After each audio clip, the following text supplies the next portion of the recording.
Have you ever heard of the Great Emu War of 1932? Imagine a nation deploying its military might not against human foes, but against a horde of flightless birds.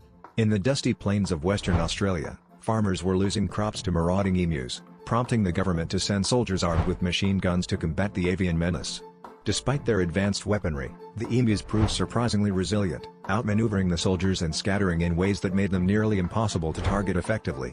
The military campaign, intended to be a swift victory, turned into a farcical engagement, with the emus ultimately emerging as unlikely victors.